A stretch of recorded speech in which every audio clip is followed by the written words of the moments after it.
के जीवन में छिपाव, दुराव, छल, कपट, मिथ्या व्यवहार यह आता ही क्यों है? पहले इसका समाधान खोजें। इसका एक ही उत्तर है कि जिस किसी व्यक्ति के साथ हम व्यवहार करते हैं उस व्यक्ति में हम व्यक्ति को देखते हैं, परमात्मा को नहीं देखते हैं।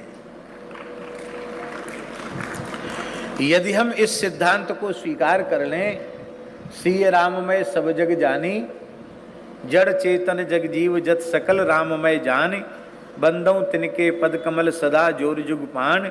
हमारा जिस किसी के भी साथ व्यवहार हो रहा है उसका नाम रूप कुछ भी क्यों न हो, किंतु तत्वतः वह परमात्मा ही है, ऐसा यदि भीतर से हम मान लेंगे और परमात्मा सर्वज्ञ है, सर्ववित है, तो फिर जब सर्वज्ञ और सर्ववित परमात्मा से ही हम व्यवहार कर रहे हैं तो फिर छल, कपट, झूठ, छिपाव, दुराव किससे?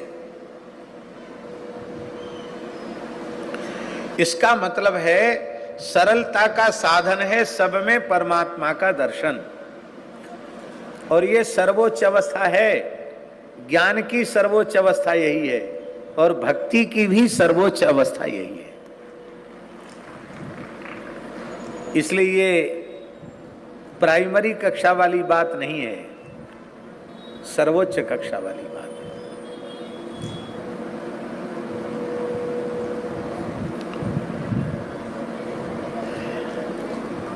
रामकृष्ण परमहंस देव जी का भी इसी से मिलता जुलता वचन है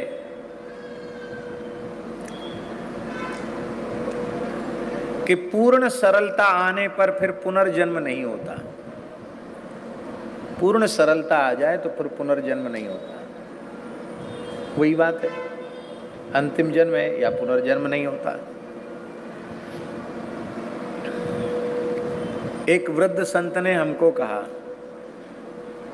बोले स्वामी जी आप तो पंडितों वाली व्याख्या करते, हम तो पढ़े लिखे हैं नहीं, हम तो सीधा साधा अर्थ जानते हैं सरलता का। क्या? बोले सरल, 3 अक्षर हैं। स माने सीता जी, रा माने राम जी और ला माने लक्ष्मण जी। सीता जी, राम जी, लक्ष्मण जी, इनका चरित्र देख लो। सहर सरल स्वभाव छुअत छल नाही। ऐसे निश्चल सरल सहज चरित्र वाले श्री राम लक्ष्मण जानकी जिसके हृदय में निरंतर निवास करते हैं वो सरल होता है। तो सरलता कब आवेगी? जब सब में भगवान का दर्शन होगा, भेद दृष्टि समाप्त हो जाएगी, अभेद दृष्टि आ जाएगी, तब सब में भगवान का दर्शन होने लग जाएगा। जब तब सरलता आ जाएगी।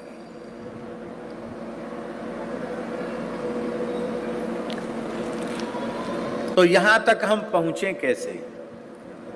यहां तक पहुंचने का साधन है, सबसे पहले गुरु तत्व में भगवत तत्व को श्रद्धा पूर्वक स्वीकार करें।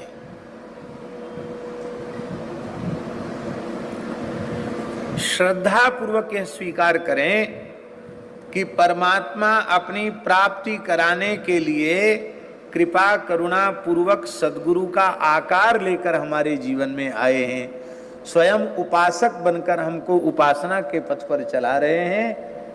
तो सबसे पहले गुरुदेव में भगवत तत्व को, ये साक्षात राम जी ही हैं।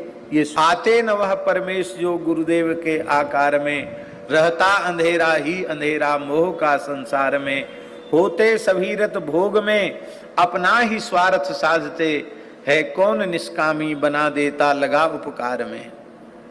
अंतःकरण तम नास हित निज बचन किरण प्रकाश के, है इस तरह से कौन लगता जीव के उद्धार में।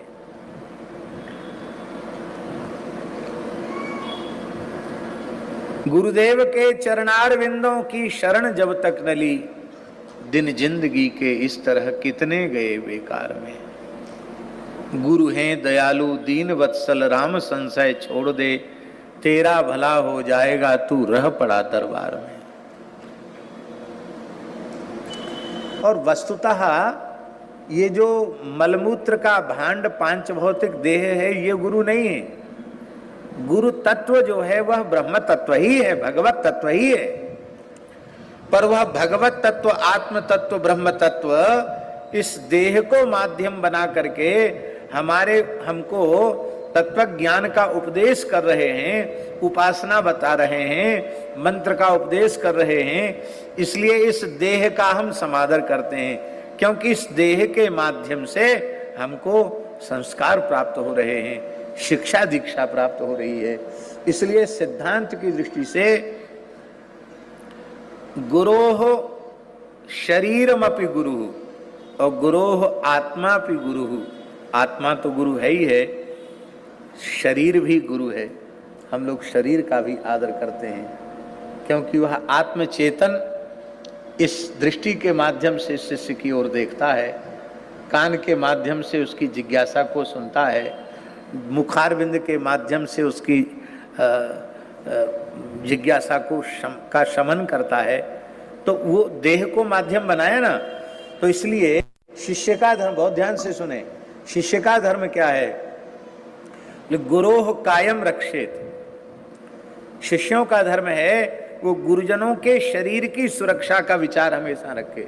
इनका शरीर स्वस्थ प्रसन्न अधिक समय तक कैसे रहे, यह प्रत्येक सत शिष्य के मन में विचार रहना चाहिए, क्योंकि वे जितने समय तक स्वस्थ शरीर में विराजेंगे उतने समय तक उनका मंगलमय दर्शन, उनके सत्संग का लाभ, उनकी वाणी का लाभ, उनके आश्रय का लाभ हमें प्रत्यक्ष रूप से मिलता रहे।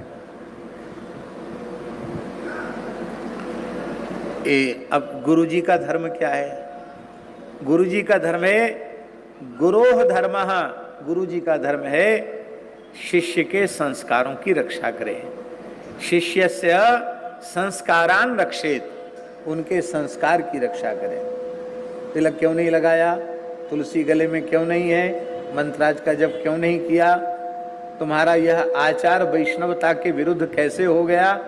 ये डांट करके कहे। और यदि वह ठीक से उपासना के पथ पर नहीं चलता है, तो जैसे व्यक्ति मलमूत्र को त्याग कर सुखी हो जाता है, ऐसे मलमूत्र के समान उसका त्याग कर दे। भाई, गुरु शिष्य का संबंध किस चीज का संबंध है? तिलक कंठी का संबंध है, उपासनात्मक संबंध है ना। और आप मंत्र जप नहीं करते, उपासना नहीं करते, तो आपका गुरु जी से क्या संबंध रह गया? तो शिष्य के संस्कारों की रक्षा करें। यदि गुरुजनों के कहने पर भी शिष्य अपने सावधान होकर सही मार्ग पर नहीं चलता, अपने संस्कारों को नहीं संभालता है, तो फिर शिष्य के उद्धार की जिम्मेवारी गुरु जी की नहीं है। फिर तो गुरु की करनी गुरु जाएंगे, चेले की करनी चेला, उड़ जाएगा हंस अकेला। कहत कबीर सुनो भाई साधो, इस कबीर जी का पद, उड़ जाएगा हंस अकेला। एक डाल दो पंछी बैठे, एक गुरु एक चेला। गुरु की करनी गुरु जाएंगे, चेले की करनी चेला। तो पहले गुरु तत्व में भगवान को स्वीकार करे, फिर गुरु उपदेश से इष्ट में भगवान को स्वीकार करे, फिर भगवत विभूतियों में भगवान को स्वीकार करे। और इसी प्रकार से अपनी दृष्टि को व्यापक बनाता हुआ फिर वो सर्वम खलविदम ब्रह्म, ये सब कुछ परमात्मा का स्वरूप है, ये सारी सृष्टि ब्रह्मात्मक है, इस रूप में स्वीकार करें। और यहां तक पहुंचने के बाद फिर सरलता अपने आप आ जाएगी। फिर वो आती नहीं है, और बनावटीपन तो उसमें होता। बनावटी सरलता कितने दिन तक चलेगी? सहज होती है।